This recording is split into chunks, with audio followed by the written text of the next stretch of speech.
Jaggardev, Jai Masters. There are so many levels that yoga or spirituality can be looked at. Start from the lowest. I'm not doing well. I'm depressed. I'm sad. I don't have any energy. I heard yoga can help. Yes, it can. Yoga is the science of energy. Everyone has energy. Everyone has energy inside. If they're not feeling it, it's because it's blocked. It's that simple. Just like the sun is always in the sky.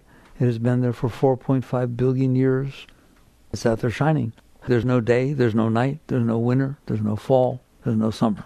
Why does it appear that way? Because of the angles and because of the clouds, because things are blocking, interfering with the light. But the light's always there. It's the same thing inside of everybody. Everybody, the most depressed person in the whole world, is completely filled with light and energy, but it's blocked. If something's blocked, it's blocked. If the clouds are covering the sun, you don't see it. It's dark. It's not bright. So, yoga is the science of releasing that energy, finding ways to release that energy. And what most of you think of as yoga, like Hatha yoga, releases blockages within the body, tensions, and so on, and that releases the flow of the energy. And the body feels better, and so on and so forth. And it can go deeper than that. You find out that your depressions aren't necessarily due to problems with your body and tension in your body. You have blockages in your mind. You have blockages in your heart. You know you do. And by working with pranayama, by working with mantra, by working with asanas, by working with meditation, by working with these different things, they help to release the blockages. And so that is, as terrible as it sounds, the lowest use of spirituality. Is I'm not okay, I want to be okay. What do I need to think? What do I need to feel? What do I need to do? What do I need to eat so that I feel better? There's nothing wrong with that. You are where you are. A person is where they are, and you have to work from where you are. It's absurd to try to ignore where you are and then philosophize about where you could be, right? So that is a beautiful use of yoga and spirituality. It is not the whole science of yoga. So where do you go from here? From there, you start to wake up and realize, I'm feeling blocked, I'm feeling scared, I'm feeling lonely, I'm feeling needy. Who am I? Your language tells you the truth.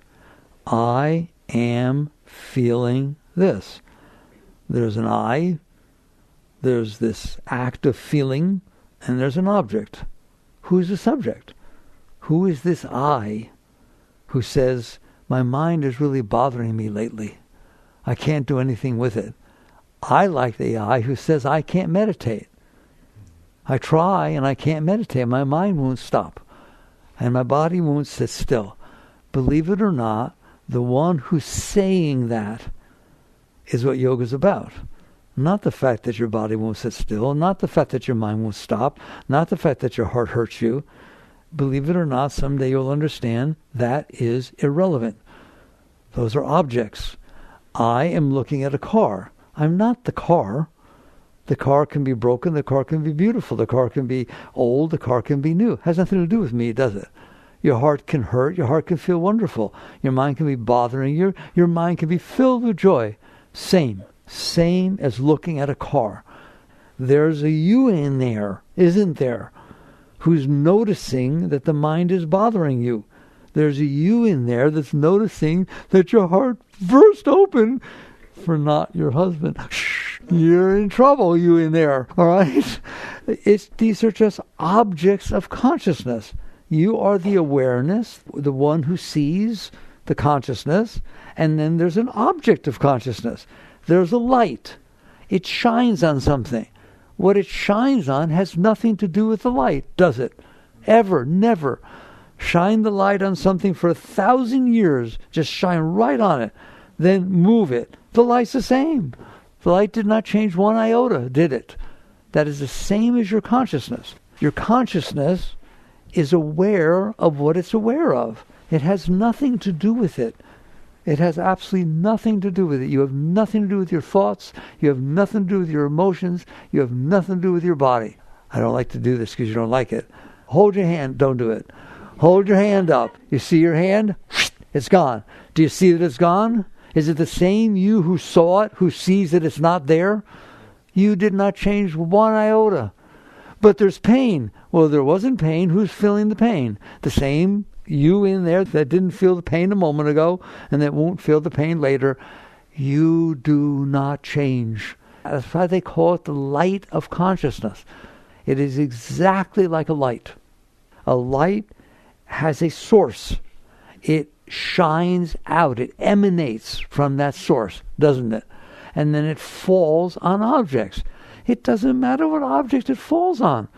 I know it's hard to believe. What difference does it make? Move it, it's shining on another object. It does not affect the light in any way, shape, or form, does it? It is exactly the same with your consciousness. You are in there, you are aware. I mean, I know it doesn't feel like this. We'll talk about what to do about it in a moment. But let's at least get the different levels of awakening. So before I was working on the object of consciousness. I needed people to like me. I needed this to happen. I needed to change this. And you see that? Now I have woken up to the point of realizing, wait a minute, no matter what's going on out there, I'm the one who's experiencing it. That's called witness consciousness. Krishnamurti called it objective observation. That's a very major step in your spiritual awakening. Why? It's the truth. All right? It is the truth. It is not true that the light is affected by what it's shining on. Ever. Never. Block the light so it doesn't fall on it. The light's still the light. Take the blockage away. It's shining on it. Break the object. Start the object young and let it get old. It doesn't change the light one single iota. The light doesn't age. The light doesn't this, does it? Your consciousness is aware of the object of consciousness. Now, that's easy to talk about with a car. That's easy to talk about with a boat or something else. Yes, I know I'm not the boat. I'm aware of the boat. That is not easy to talk about with your emotions and your thoughts or your body, is it? How do I know? I don't want to get old. You don't get old. I don't want to look at something that got old. Okay, well, that's a different story. I don't like looking at it when his hair turns gray and he gets varicose veins and his face drops. So I'm going to devote my life to the object I'm looking at instead of devoting my life to the one who's looking. That is the difference between someone who's woken up and someone who's not. You're completely addicted to your body, to what it looks like, to how it feels, every single thing, because you're just looking too close. You're staring too hard, and you don't recognize the difference between subject and object, the difference between consciousness and object of consciousness. But over time, I want to make sure we go all the way up, then I'll come back down and do the work, all right? Over time, you're going to find out that you are going to get old. And you have two choices. Either accept, honor, respect, appreciate, enjoy, or resist. And if you resist, you will have a very, very, very, very hard time getting old. And if you honor and respect and enjoy, wait a minute, you used to be this big. Are you glad that you're bigger now? It's the same process. It's the exact same thing happening. It's just called the process of aging, the process of growing, the process of change. All right? Why do you have trouble with it? Like I said, I want to make sure we go, I'll come back to that. Because that's the key, isn't it? You have to understand why it's the way it is if you're going to change it. If we just got to the point of witness consciousness, imagine you've reached that point where you realize, hey, I'm in here. Yes, the body goes through changes. Yes, the mind goes through changes. Your thoughts aren't the same as they were years ago or anything like that, right? Your heart is not the same. It's not moved by the same thing. You used to be in a relationship with different people. You used to like different things. Okay? It changes. You don't. You were in there noticing what was going on then. You see it as memory now, right? You can bring it back from memory, but you were in there. When you were 10 years old, you looked in the mirror. You did not see what you see now. Did you? It was you looking. It's not like somebody else is in there. Don't you have that sense of, I'm in here? Have you been in there for a while? Were you in there yesterday? No, that's a good way to do it. Were you in there yesterday looking out through those eyes? Well, were you in there last year looking out through those eyes? When you were in there when you're 10 years old looking out through those eyes? Of course you were. Who else is in there? Nobody. Me. It's a single occupancy apartment, and I dwell in there. The problem is, if you stare and become fixated on something, you lose your sense of self. You project your sense of self onto the object you're staring at. Have you noticed? Don't sit in my car. That's my car. Here, the example I use sometimes. You're going to buy a new car. You go in the car dealership, you're looking around, everyone's looking at the cars, they're sitting in the cars, everything like that. You go, I want that one, right? You go there, and you go in the back room, and you sign this piece of paper. And you come out, get off of my car. What in the world is that? Okay? That is your consciousness identifying with an object of consciousness as I, me, mine. Tito's had a song, you know that. I, me, mine. Doesn't it do that? I, me, mine. And when you project your sense of being onto an object, including a thought, including an emotion, including a car, including a husband, including a wife, including a child, including anything that's not you. It's not you. You're in here looking. But we project our sense of being onto the object. All right. When you are not doing that as much, you will find that there is a center in there. Those are spiritual words we use. Your center, the center of your being. Sounds weird. No, it's not weird. It's you. It's you being you, noticing that there's a tendency to be pulled out of your center onto the object of consciousness. Has anyone noticed that? How strong is that tendency? It's pretty strong, isn't it? Okay? What did you say? You can't talk to me that way. It's a word.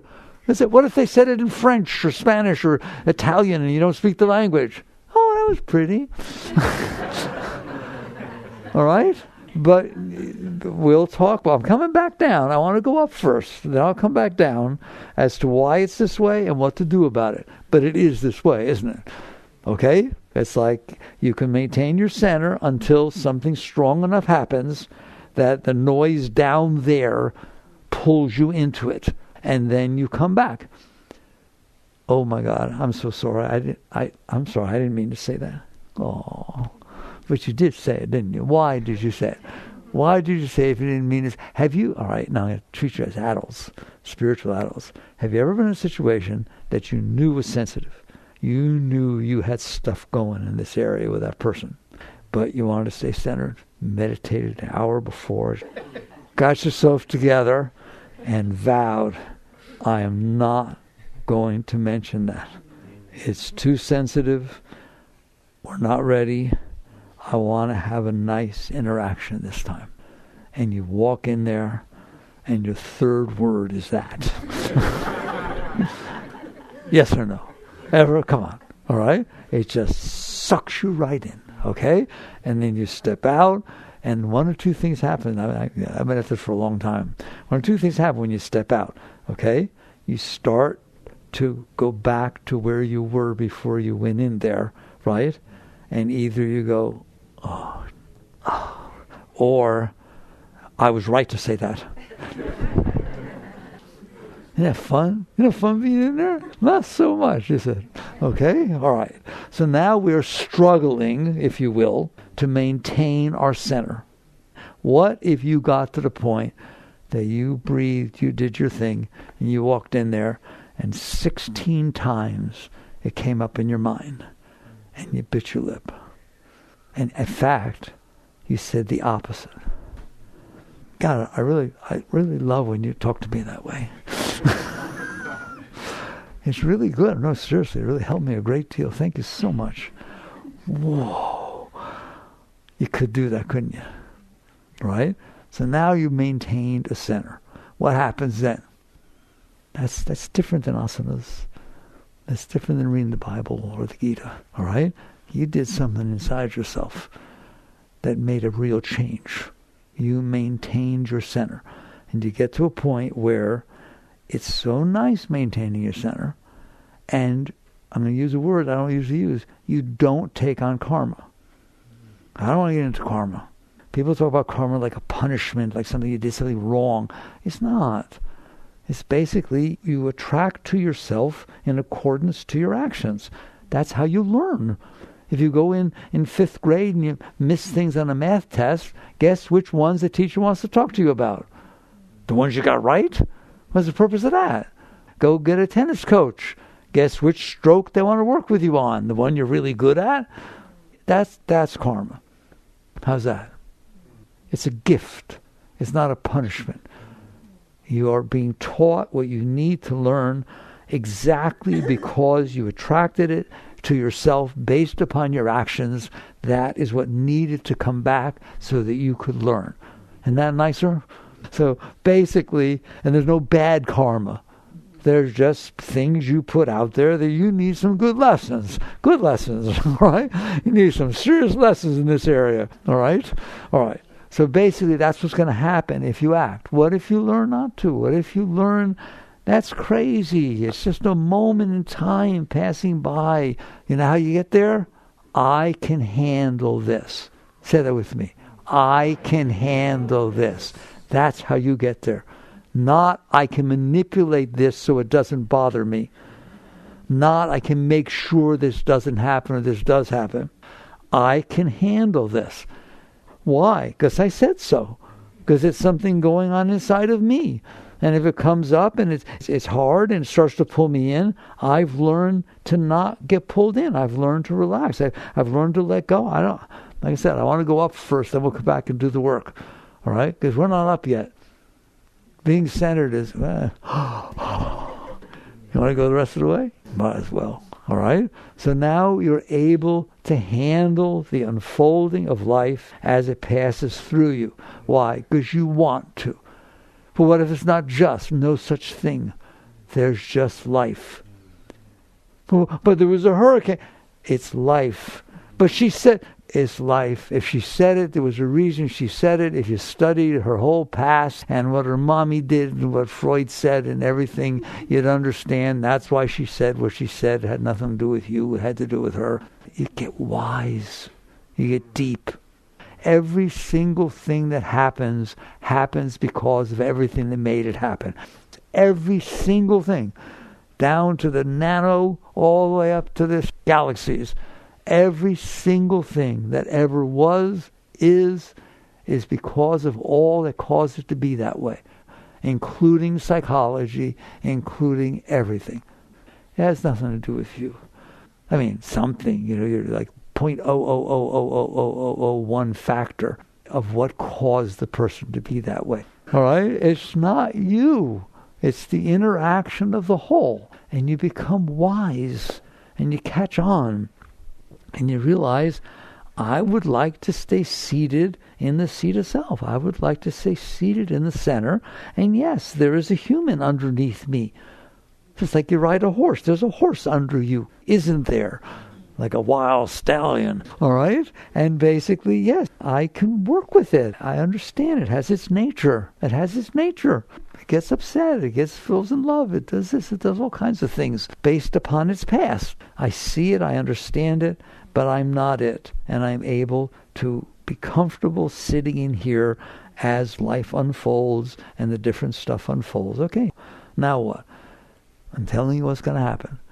When you spend just enough time sitting in that seat and not getting pulled in, what actually happens is the energy of the humanness, of all the noise, of all the junk, has room to come up to you instead of you going down to it.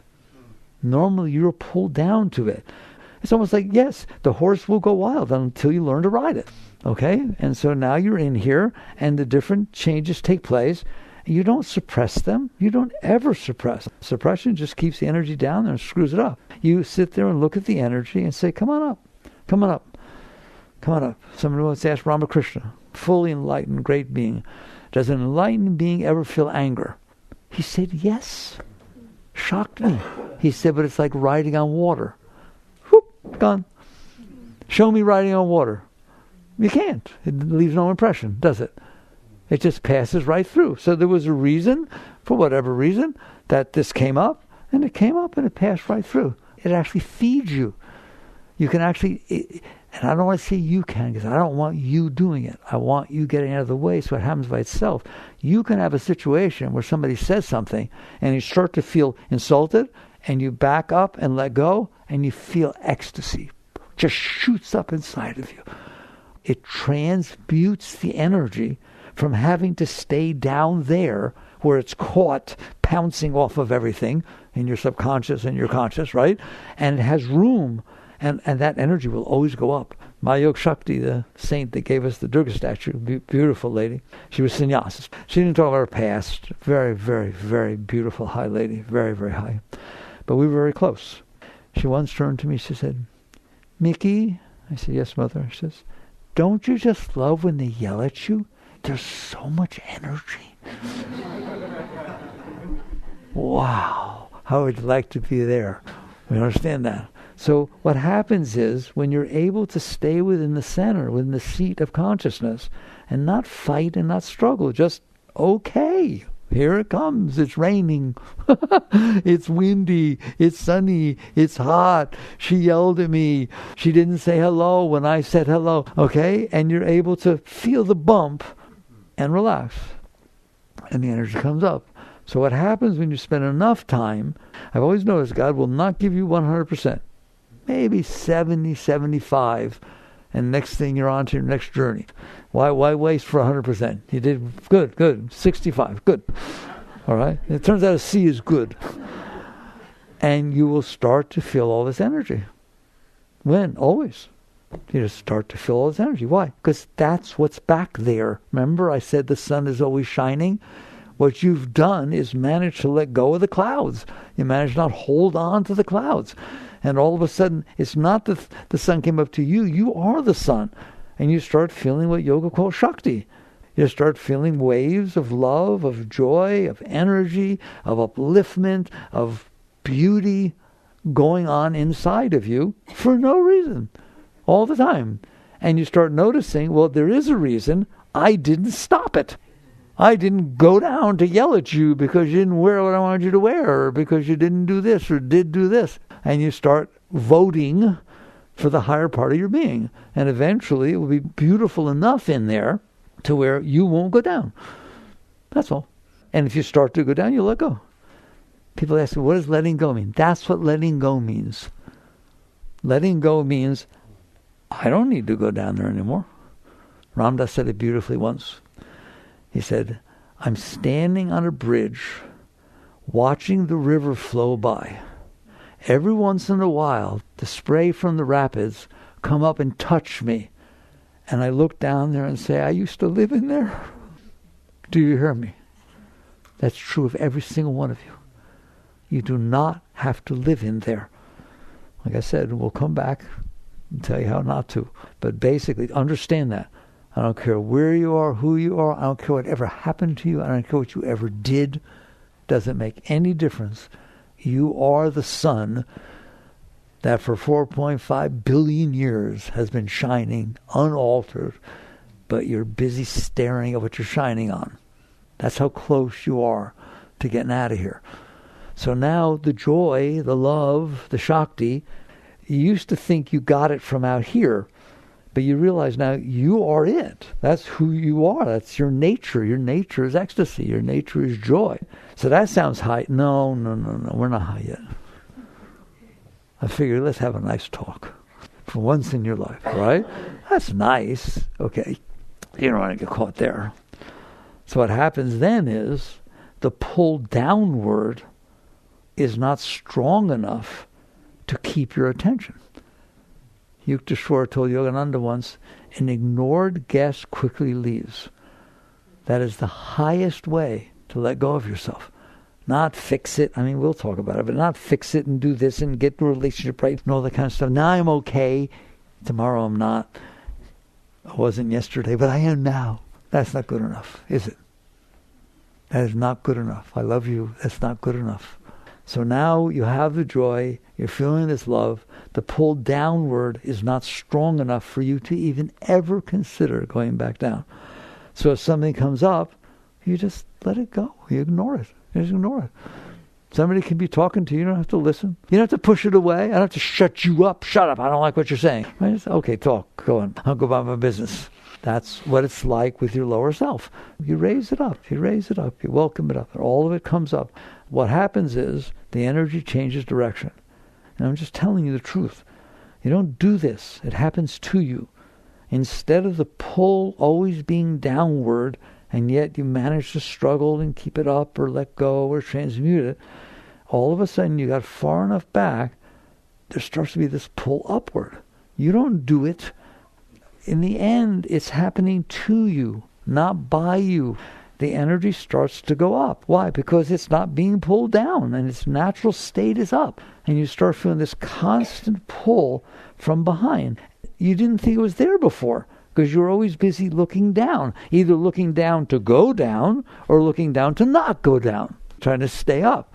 Now, all of a sudden you realize, wait a minute, I'm sitting here looking down. It used to pull me down. I had trouble staying here. Now I can stay here, and I see the tendency, but I'm not being pulled down, right? And now I'm comfortable not being pulled down. I'm comfortable being here. And you realize, wait a minute, there's not just an in front of me, there's a behind me. Most people have no idea there's a behind where you sit. Why? Because you're being pulled down. You're being pulled down into the body, into the world, into your mind, into your emotions, right? It's always in front of you. When you are able to sit comfortably within and not have this struggle that's going on, you realize, of course it's behind me. There's all directions everywhere, as always, throughout the universe, isn't there? Well, there's a behind your seat of consciousness. That's what I said. That's not all that high. It's high, but it's not all that high, being able to maintain your seat of consciousness. Why? It's still a point in space and time. Your seat of consciousness. It's a place you're sitting, and you're looking in front of you, trying not to be pulled down. Eventually, you become comfortable enough there, and you realize, whoa, there's a behind me. There's a behind me. And you realize it's starting to pull you up. What do you mean? There's nothing to talk about. There's just a force, a vacuum cleaner, a pull upward instead of downward. Well, why don't I just go? Not a chance in the world. Not only were you too caught in the world and too caught in your mind and caught in your thing, you're caught in being you. That is exactly what Christ meant when he said you must die to be reborn. That's a very deep statement. It's very deep what we're talking about now. It's like, I said, are you in there? Were you in there yesterday? Okay? Where are you? Who are you? Not just are you in there. And so what starts to happen, there starts to be this thing called exploration of self. Instead of exploration of life and this and that and the whole ball game, right? Or mind, or emotions, or heart, or anything. Chakras, okay? Who's in there and where did it come from? And it starts to invite you, pull you back up. It won't force you. You have to be willing to let go. And that becomes a different letting go. The letting go we talk about is letting go of your lower self. This is letting go of your sense of self, of your individuality. Now you're talking the deep, deep spiritual truths. And it starts to pull you up, and it's very beautiful. It's the most beautiful thing in the whole universe. And you start letting go, and the more you let go, a number of things happen. One, your relationship with all of this changes. Your relationship used to be, I'm not okay, make me be okay. I'm not okay, get away from me. I had a serious relationship with people and things and everything, right? And the relationship was, I'm not okay, and when you come into me, you better make me be okay, or I don't have anything to do with you. Isn't that my relationship with the whole world out there? Well, that's not my relationship anymore. Why? Because I am okay, all right? That's what I want for you. I am okay. I'm always okay. All right, that's not my I, by the way. That's a generic one. All right? I'm always okay. I'm always okay. It's wonderful. It's beautiful. The sun is shining all the time in here. So I have no trouble handling what goes on out there. Remember Zen? Flowers are red, water's blue, grass is green. Go home, grasshopper. In other words, it just is what it is. It's fine. I'm in here.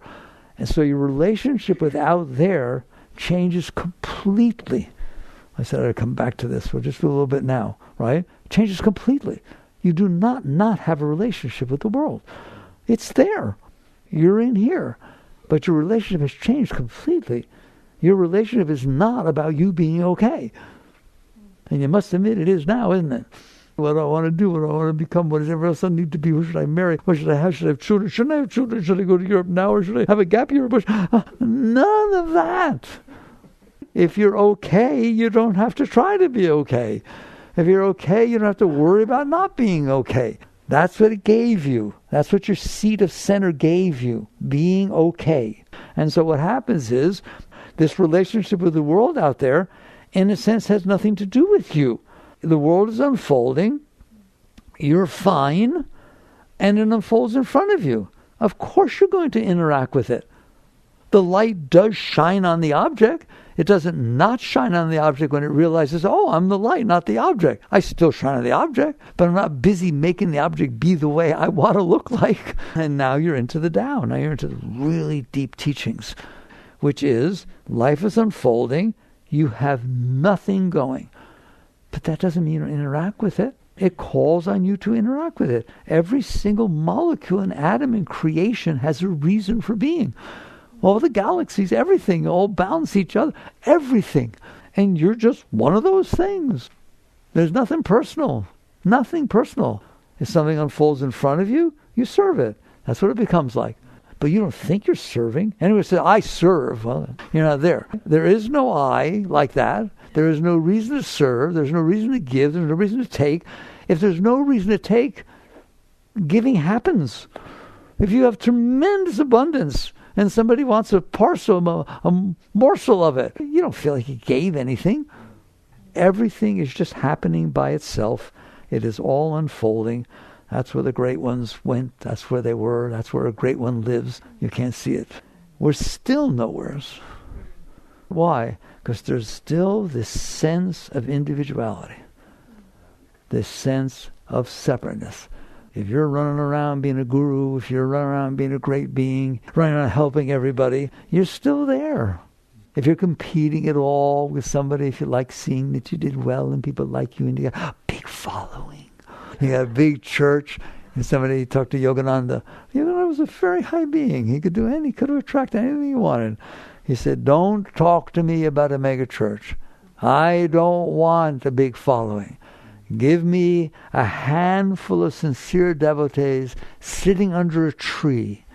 That's what I want. Okay? And you start seeing ego is still there and everything, spiritual ego, this and the other thing. Eventually, it looks absurd. All right?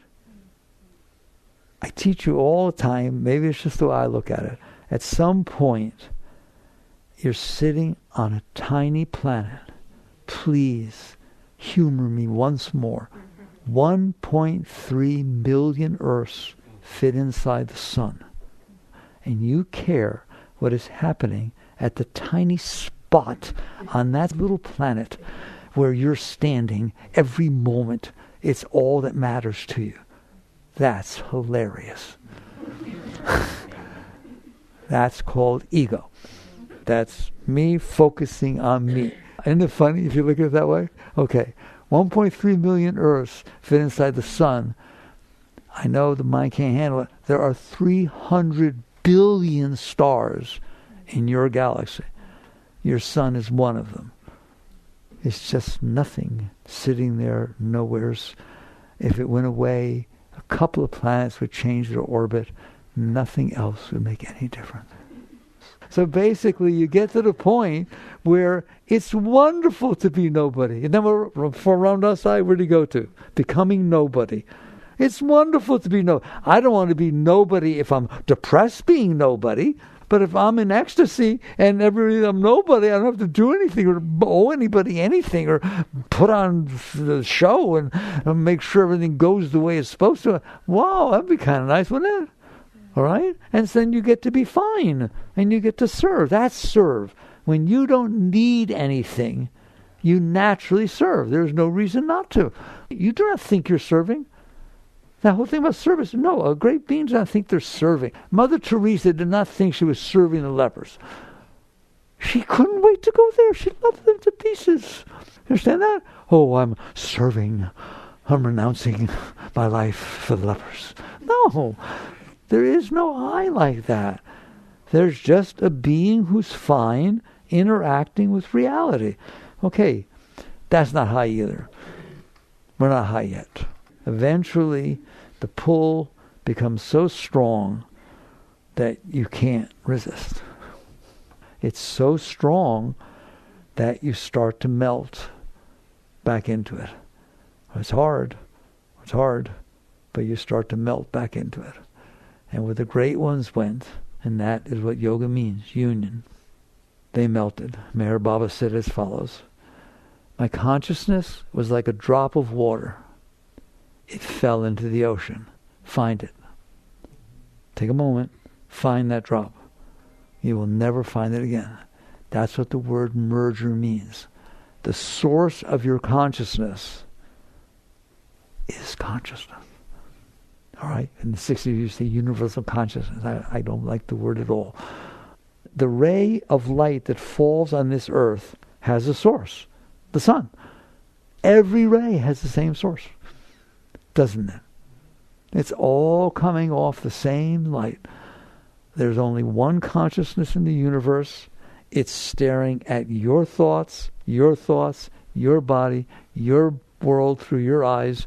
The trouble is, now we'll come back down, it's really caught staring at that, isn't it?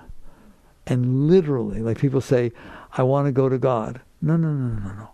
You have to stop leaving. You're already there. Right now, at this moment, you are sitting in that state. You are that consciousness, focusing totally on your set of thoughts, your set of emotions, your body, and what's coming in through your senses. Can consciousness focus? Can you stand on a field and stare at an ant and then stop and see the whole field? That's all we're talking about. That's all we're talking about. Can you stare at one set of thoughts and emotions and views and opinions and preferences and hopes and dreams and concepts and beliefs? You got some of those? So does everybody else. So you can stare at one set and one body and one everything, or you cannot stare at one set. Period.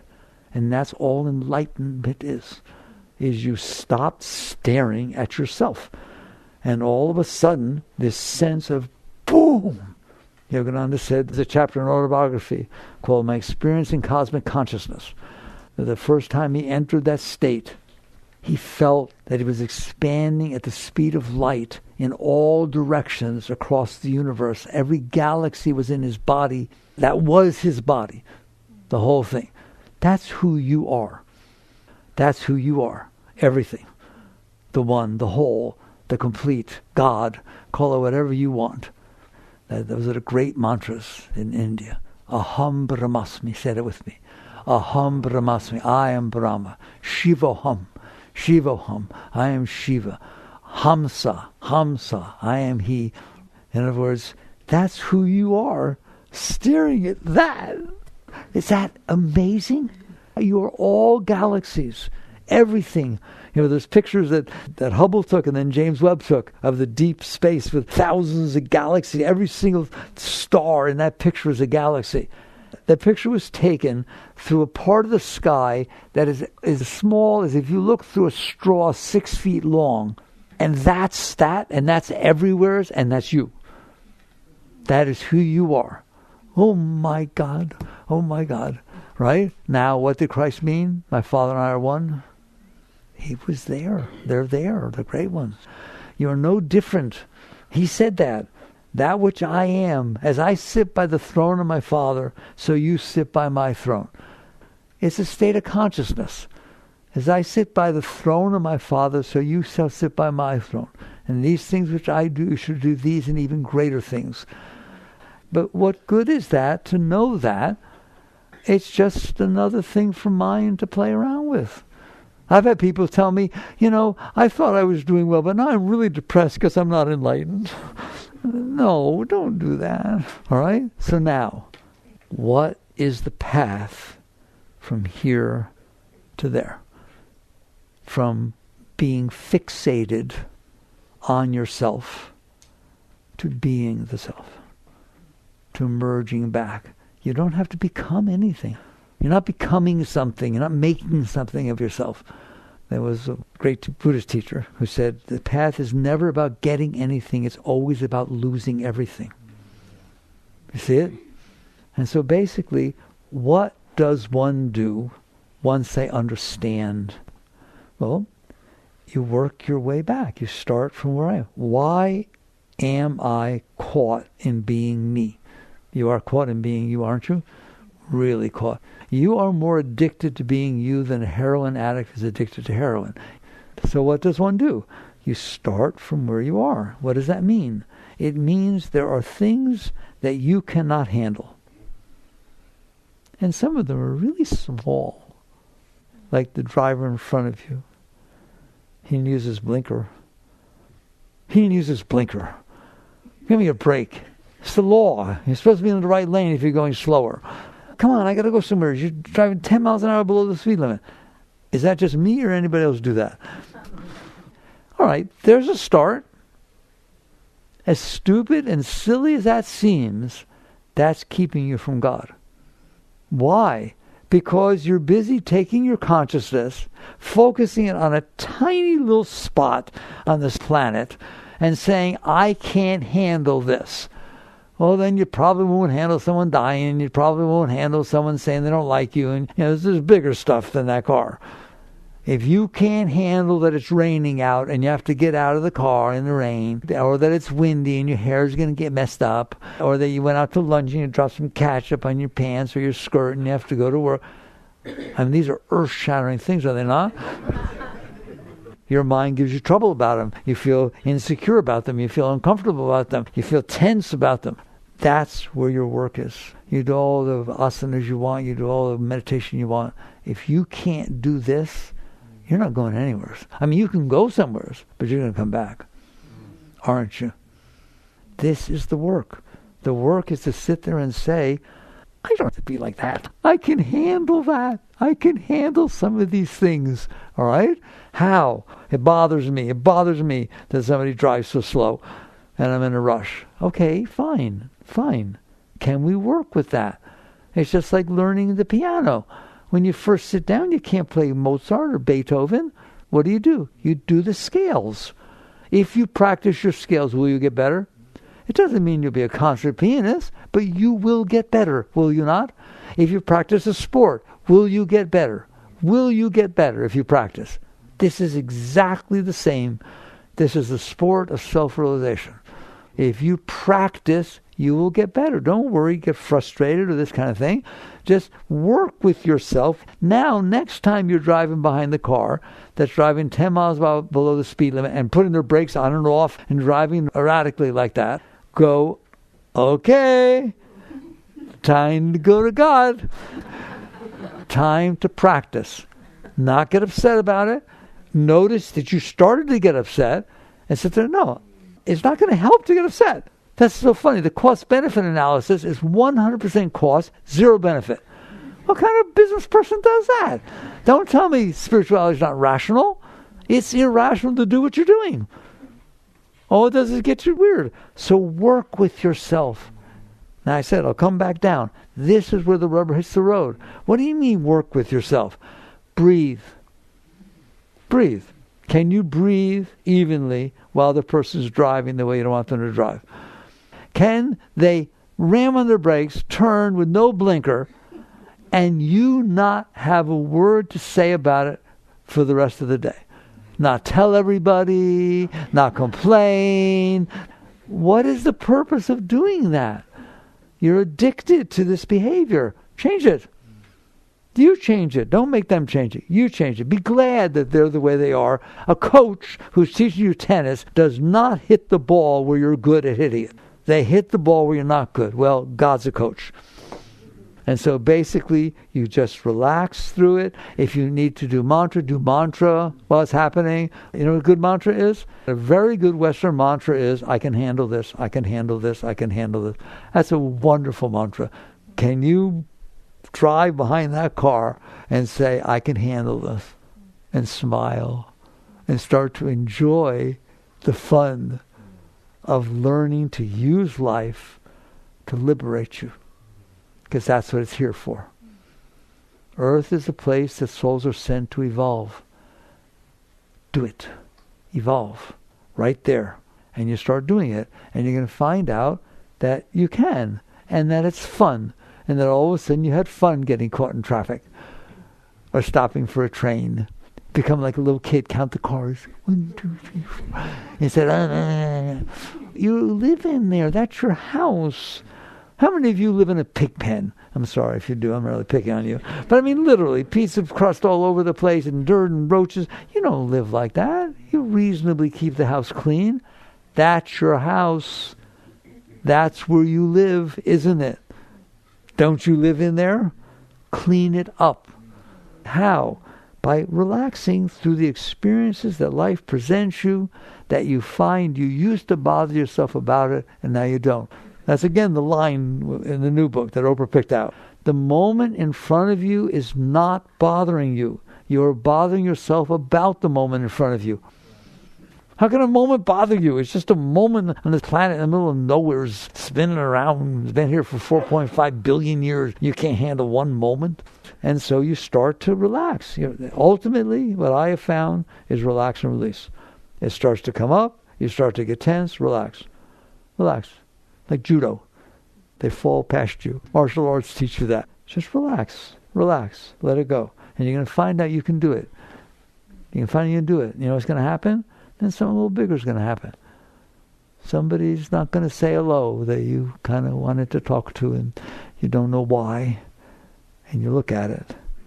Do I need to make a melodrama out of this on this little planet spinning around the middle of nowheres? And all of a sudden, something inside says, no, I can handle it. And you let it go. And you find out it was nothing. Who cares? You don't even, next time you see them, say, why didn't you say, no, nothing. I don't need to say anything. It doesn't matter, does it? Do these things matter enough to screw you up? Now, wait. That's why I wanted to go up first, the highest level. Do these things matter enough to keep you from that state? To keep from the greatness of your being and bringing that light that Buddha and Christ brought down to this plane? You have the right to give that gift to your children, that gift to everyone you meet. Kind of worth the work, isn't it? All right, that's yoga. That's what we've talked about this morning. All of that is yoga. And as you work your way back, then something bigger will happen. And over time, you can start to notice, I can handle it. Not a mantra, I can handle it. I can handle it, right? And you want to know one of the greatest moments of your life is? When terrible things happen, because they do, or challenging things happen, and you make them through them, and you make them through them, and eventually you look back and you say, I can handle anything.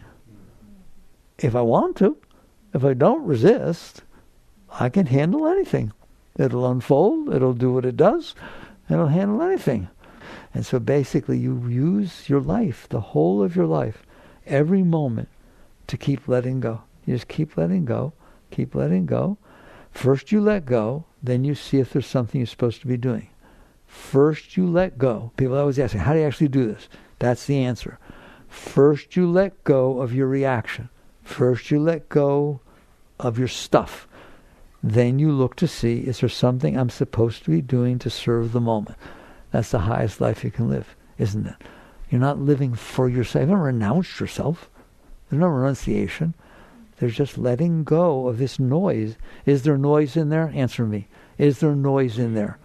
Are you all so high there's no noise in there? All right. You want the noise. It's what stands between you and God. You want it. You don't not want it. You don't think you're not supposed to have it. It's like you're running a hurdle race. Every one of those hurdles is your best friend, because that's what you need to go over to get to the end. You want the noise, you want the trouble, you want whatever it is, so that you can practice letting go, and you will ascend. If you do that every moment of your life, you will ascend at a very, very rapid rate. All right? Thank you. Work on yourself. Jai Gurudev.